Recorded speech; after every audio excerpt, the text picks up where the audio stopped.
શરૂઆતમાં જય સોમનાથ।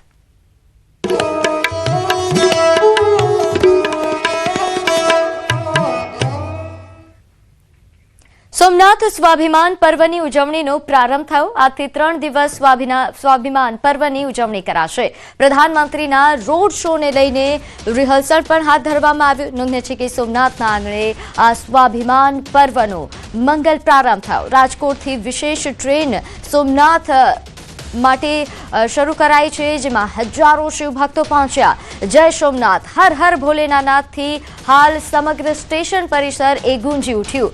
1000 વર્ષના સંઘર્ષ અને આસ્થાના વિજયની ગાથાને યાદ કરી શ્રદ્ધાળુઓ ભાવ વિભોર થયા। તો સોમનાથમાં 8 જાન્યુઆરીથી 11 જાન્યુઆરી સુધી સોમનાથ સ્વાભિમાન પર્વની ભવ્ય ઉજવણીનો પ્રારંભ થયો છે। આ મહોત્સવ માત્ર એક ધાર્મિક ઉત્સવ નથી, પરંતુ સોમનાથના 1000 વર્ષના સંઘર્ષ, બલિદાન અને પુનઃનિર્માણની અપ્રતિમ ગાથાને નવી પેઢી સુધી પહોંચાડવાનું એક માધ્યમ છે। આ પર્વમાં જોડાવા માટે રાજ્ય સરકાર દ્વારા 4 મહાનગરોથી વિશેષ ટ્રેનો દોડાવવામાં આવી છે, જેના ભાગરૂપે આજે રાજકોટથી વિશેષ ટ્રેન સોમનાથ રેલવે સ્ટેશન ખાતે આવી પહોંચી।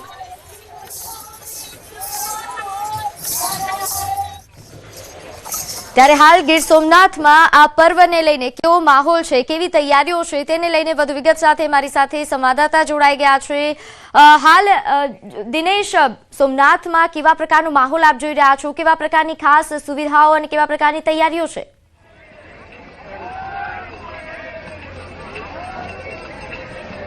બિલકુલ, આજથી જ્યારે સોમનાથ સ્વાભિમાન યાત્રાનો પ્રારંભ થયો છે, સવારથી સોમનાથ મંદિર પરિસરની અંદર અંદાજે 2500 થી વધુ ઋષિકુમારો છે કે જેમની અલગ અલગ ટીમો અને અલગ અલગ ફ્લોટમાં ઓમકાર નામના જાપ છે એ શરૂ કરી દેવામાં આવ્યા છે। જોઈ શકાય છે જે પ્રમાણે આ જે ઋષિકુમારો છે, જે ઋષિકુમારો છે તે અહીંથી જઈ રહ્યા છે સોમનાથ મંદિર પરિસરની અંદર, અને તેઓ ઓમકાર નામના તો હાલ જે રીતે આપણે માહોલ જોઈ રહ્યા છીએ, હાલ અહીં જય સોમનાથ, હર હર ભોલેનાથ સાથે હાલ આ મંદિર પરિસર ગુંજી ઉઠ્યું છે અને અહીં તમામ શ્રદ્ધાળુઓ પહોંચ્યા છે। રાજકોટથી આ ઉપરાંત પણ અન્ય જિલ્લાઓમાંથી શ્રદ્ધાળુઓ પહોંચ્યા છે અને આ પર્વની ઉજવણીમાં સહભાગી થયા છે। સાથે સાથે અહીં મંત્રોચ્ચાર પણ સવારથી જ શરૂ થયા છે, કારણ કે સવારથી જ અહીં બ્રાહ્મણો પહોંચ્યા છે અને તેમના દ્વારા હાલ મંત્રોચ્ચાર કરવામાં આવી રહ્યો છે। દિનેશ, ફરીથી વધુ વિગત જણાવશો? દિનેશ,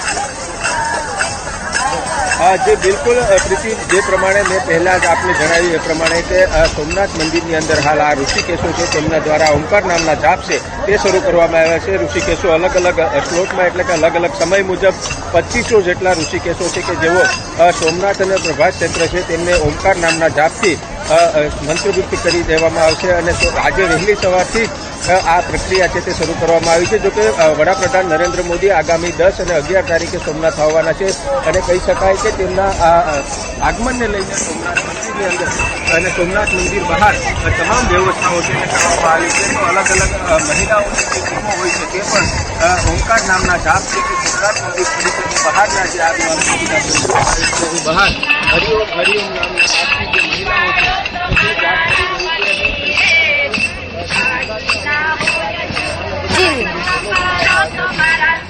બિલકુલ દિનેશ, આભાર માહિતી આપવા બદલ। તો હાલ જોઈતી સંવાદદાતાએ દ્રશ્યો બતાવ્યા ગીર સોમનાથથી આપ દ્રશ્યો જોઈ રહ્યા છો, સોમનાથ મંદિરના દ્રશ્યો આપ જોઈ રહ્યા છો, જ્યાં હાલ મહિલાઓ જે સવારથી જ મંત્રો જાપ સાથે ભજન ગાઈ રહી છે।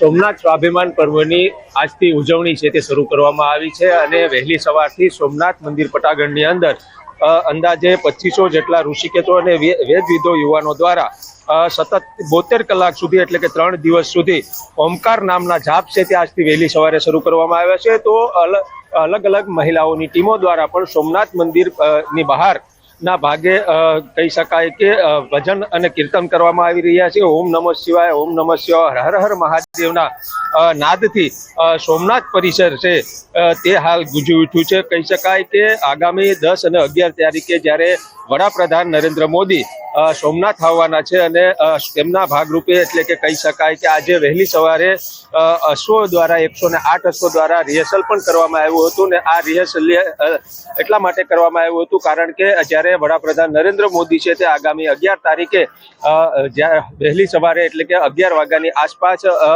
108 અશ્વો સાથે આ જે અશ્વ સવારી છે અને તેમની અંદર અશ્વની રેલીમાં વડાપ્રધાન નરેન્દ્ર મોદી છે તેઓ જોડાશે અને આ 108 અશ્વોની વચ્ચે વડાપ્રધાન નરેન્દ્ર મોદી છે તે 1 કિલોમીટરના અંતર સુધી રેલી યોજશે અને તે લોકોનું અભિવાદન છે તે ઝીલશે. જો કે એક પ્રકારે કહી શકાય કે વડાપ્રધાન નરેન્દ્ર મોદીના આગમનને લઈ સોમનાથ મંદિર અને તેમનો આસપાસ છે તે ઝળહળી ઉઠ્યો છે. સોમનાથ પરિસર છે તે ઝળહળી ઉઠ્યું છે અને સોમનાથ અને પ્રભાસ ક્ષેત્ર છે ત્યાં હાલ ઓમકાર નામના જાપ છે તે શરૂ કરી દેવામાં આવ્યા છે. દિનેશ સોલંકી, ન્યૂઝ 18 ગુજરાતી, ગીર સોમનાથ.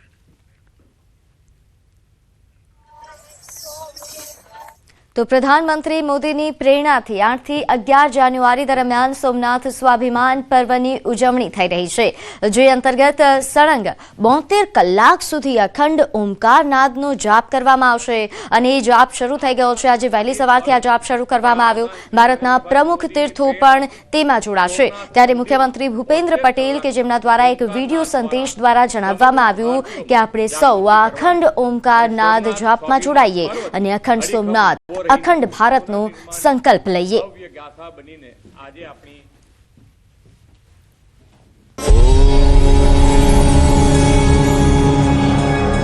જય સોમનાથ. ભારતભરના 12 જ્યોતિર્લિંગના પ્રથમ જ્યોતિર્લિંગ આપણા સૌની અડગ આસ્થા અને શાશ્વત ચેતનાના પ્રતીક સોમનાથ મંદિર પરના બર્બરતાપૂર્ણ હુમલાના 1000 વર્ષ 2026ના આ વર્ષમાં પૂરા થાય છે. આજથી 1000 વર્ષ પહેલા આ પવિત્ર ધરતી પર 72 કલાક સુધી અવિરત યુદ્ધ થયું હતું. આ યુદ્ધ સામે ભારતની એકતા, આસ્થા અને આત્મબળ અતૂટ રહ્યા હતા. સોમનાથનો ઇતિહાસ વિનાશ સામે શૌર્યથી અડીખમ ઊભો રહીને પુનઃનિર્માણની ભવ્ય ગાથા બનીને આજે આપણી સામે છે. કરોડો શ્રદ્ધાળુઓની અતૂટ શ્રદ્ધા અને આસ્થાના એ બળને વડાપ્રધાન શ્રી નરેન્દ્રભાઈ મોદીની પ્રેરણાથી સોમનાથ મંદિરમાં 72 કલાકના ઓમકારનાદ દ્વારા સમગ્ર ભારતીયોમાં જાગૃતિ કરવાની અને સોમનાથ સ્વાભિમાન પર્વથી અખંડ સોમનાથ અખંડ ભારત માટે સંકલ્પિત થવાની આપણને તક મળી છે. ઓમકાર એ માત્ર મંત્રધ્વનિ નથી, સમગ્ર બ્રહ્માંડની મૂળ ઉર્જા છે. આ મંત્રનાદ આપણને આત્મવિશ્વાસ અને રાષ્ટ્ર ચેતનાની નવી દિશા આપશે. આવો શાંતિ સાથે શક્તિનો સંકલ્પ જગાવતા 72 કલાકના આ સામૂહિક ઓમકારનાદ જાપમાં આપણે સૌ શ્રદ્ધાપૂર્વક જોડાઈએ. જય સોમનાથ.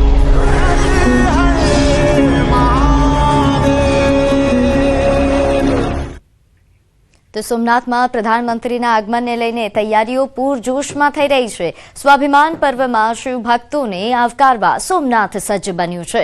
પ્રધાનમંત્રી નરેન્દ્ર મોદીની ઉપસ્થિતિમાં યોજાનારા શૌર્ય યાત્રા અને શૌર્ય સભા સહિત સોમનાથમાં શિવભક્તોને આવકારવા સુશોભન સાથે માર્ગો શણગારવામાં આવ્યા છે. તો ગાંધીનગરમાં પણ મુખ્યમંત્રીએ સ્વાભિમાન પર્વની શરૂઆત કરાવી છે. સીએમએ ધોળેશ્વર મહાદેવ મંદિરમાં પૂજા કરી. અમદાવાદના સારવામાં આવેલ નીલકંઠ મહાદેવ મંદિરમાં પણ ભવ્ય ઉજવણી કરવામાં આવી છે. તેમજ ભાજપ પ્રદેશ પ્રમુખ જગદીશ વિશ્વકર્મા કે તેમણે પણ મંદિરમાં પૂજા કરી અને 72 કલાકની અવિરત શિવધૂનની શરૂઆત સાથે આ ઉજવણી કરવામાં આવી રહી છે.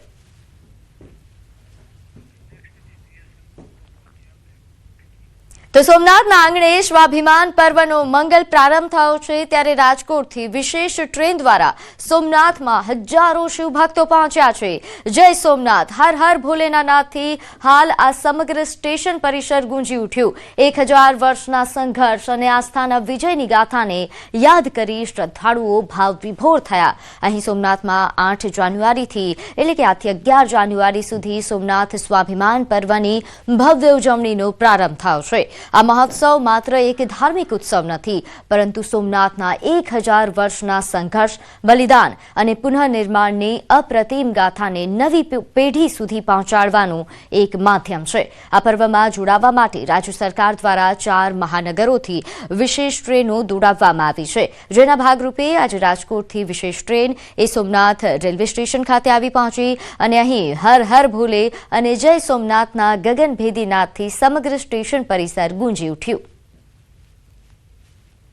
જે સોમનાથ દાદા અમને ભક્તિને અને જ્ઞાનનું પ્રદાન કરે છે એવા સોમનાથ દાદાની હું શરણમાં છું. જય સોમનાથ.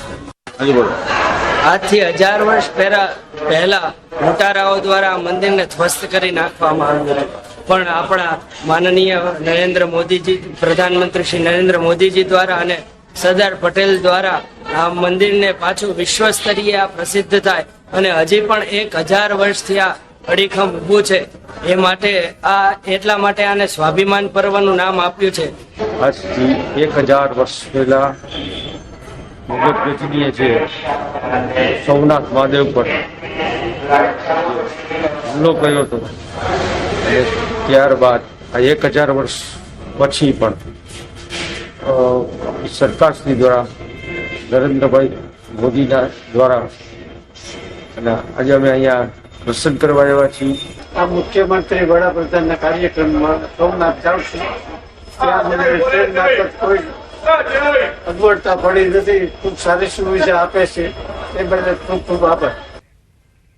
તો આજથી સોમનાથ સ્વાભિમાન પર્વની ઉજવણી શરૂઆત થઈ છે, ત્યારે રાજકોટ ખાતેથી સોમનાથ સ્વાભિમાન પર્વને લઈને રોજ રાત્રે સ્પેશિયલ ટ્રેન રાજકોટથી સોમનાથ ખાતે રવાના થશે, જેના ભાગરૂપે 7 જાન્યુઆરીના રોજ 1150 જેટલા શ્રદ્ધાળુઓને સ્પેશિયલ ટ્રેન મારફતે રાજકોટથી સોમનાથ ખાતે લઈ જવામાં આવ્યા. તેમજ આ ટ્રેન 8, 9 અને 10 જાન્યુઆરી સુધી રોજ રાત્રે સોમનાથ જશે. સોમનાથ સ્વાભિમાન પર્વમાં રાજકોટ, અમદાવાદ, વડોદરા અને સુરત જેવા મહાનગરો રહેતા લોકો ભાવપૂર્વક જોડાઈ શકે તે માટે વિશેષ ટ્રેનનું આયોજન કરવામાં આવ્યું છે. ત્યારે પ્રથમ દિવસ રાજકોટથી મોટી સંખ્યામાં લોકોએ ઉત્સાહભેર જય સોમનાથના નાદ સાથે ટ્રેનમાં સોમનાથ માટે પ્રયાણ કર્યું હતું.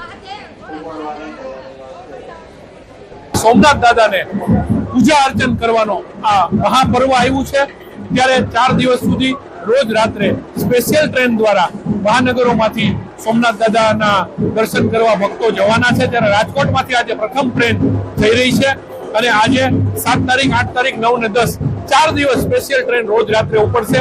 ત્યાં જઈને સોમનાથ દાદાને ત્યાં પંચાક્ષર મંત્ર, જે ઓમ નમઃ શિવાયનો મહામંત્ર છે, એનું પઠન કરવામાં આવશે. હવે નજર કરીએ અન્ય સમાચારો પર. ભરૂચથી સમાચાર સામે આવી રહ્યા છે. અહીં અંકલેશ્વરમાં આખલાનો આતંક સામે આવ્યો છે. આખલાએ મહિલા પર હુમલો કર્યો, પતિ બચાવવા જતા તેના પર પણ હુમલો કર્યો. અહીં ગડખોલના અયપ્પા ટેમ્પલ નજીક આ બનાવ સામે આવ્યો છે. આખલો અહીં વિફર્યો અને મંદિરે દર્શન માટે આવેલા દંપતીમાંથી મહિલા પર અચાનક હુમલો કરી દીધો. સ્થાનિકો અને બાઇક ચાલકો પણ પાછળ દોડ મૂકી હોય તે પ્રકારના દ્રશ્યો સામે આવ્યા છે. સતત 15 મિનિટ સુધી આખલાએ અહીં આતંક મચાવ્યો અને 5 જેટલા લોકોને ઇજાગ્રસ્ત કર્યા. તો આપ જે રીતે આ દ્રશ્યો જોઈ રહ્યા છો, આ ભરૂચના અંકલેશ્વરના દ્રશ્યો છે, જે અહીં અયપ્પા મંદિર નજીક જે ભક્તો અહીં ખૂબ મોટી સંખ્યામાં આવતા હોય છે, ત્યારે તેમના પર હુમલો કરવામાં આવ્યો હતો. અવારનવાર આખલાના આતંકને લઈને સ્થાનિકો દ્વારા અહીં રજૂઆત કરવામાં આવે છે, તેમ છતાં આવી ઘટનાઓ સામે આવે છે. વધુ વિગત સાથે મારી સાથે સંવાદદાતા ભાવિન જોડાઈ ગયા છે. ભાવિન, જે રીતે આખલાએ આતંક મચાવ્યો 15 મિનિટ સુધી અને 5 લોકોને ઇજાગ્રસ્ત થયા છે, આ તંત્ર દ્વારા કોઈ કાર્યવાહી? જી, ગતરોજ અંકલેશ્વરની અંદર છે ને આખલાનો આતંક સીસીટીવીમાં કેદ થયો હતો અને ગડખોલના જે અયપ્પા ટેમ્પલ છે તેની નજીક જે શ્રદ્ધાળુઓ આવે છે તેમાં દંપતી હતા. એ દંપતીમાંથી મહિલા ઉપર અચાનક આખલાએ હુમલો કર્યો હતો. પતિ એમનો જે બાજુમાં હતો તે એમને બચાવવા ગયો હતો, પરંતુ આખલાએ એમને પણ ઈજાગ્રસ્ત કર્યા હતા. આજુબાજુના જે સ્થાનિકો છે અને રાહદારીઓ છે તેમને બચાવવાનો ખૂબ પ્રયત્ન કર્યો, પરંતુ આખલો વિફળો હતો અને આજુબાજુના જે વ્યક્તિઓ હતા એને રાહદારીઓને બી ઈજા પહોંચાડી હતી. સતત 15 મિનિટ સુધી આ આખલાનો આતંક ત્યાં લોકોને ઈજાગ્રસ્ત કરતો હતો. તંત્ર આ બાબતે કોઈ કડક પગલાં લે એવી ભારે માંગ ઊભી થઈ છે. જી ભાવિન, આભાર માહિતી આપવા બદલ. તો આ તરફ વડોદરામાં ભારદાર વાહન ચાલકોનો ત્રાસ યથાવત છે. ભારદાર વાહને સાયકલ સવારને અડફેટે લેતા તેનું મોત થયું. ડમ્પરની અડફેટે સાયકલ સવારનું ઘટના સ્થળે જ મોત નીપજ્યું. વડસર બ્રિજ પાસે આ અકસ્માત સર્જાયો, જ્યાં પોલીસે ઘટના સ્થળે પહોંચી કાર્યવાહી હાથ ધરી છે. અવારનવાર અહીં ભારદાર વાહન ચાલકોને લઈને અહીં પસાર થતા સ્થાનિકોને આ પ્રકારનો ભય સતાવતો હોય છે અને આ પ્રકારની અકસ્માતની ઘટનાથી વધુ ભય ફેલાયો છે.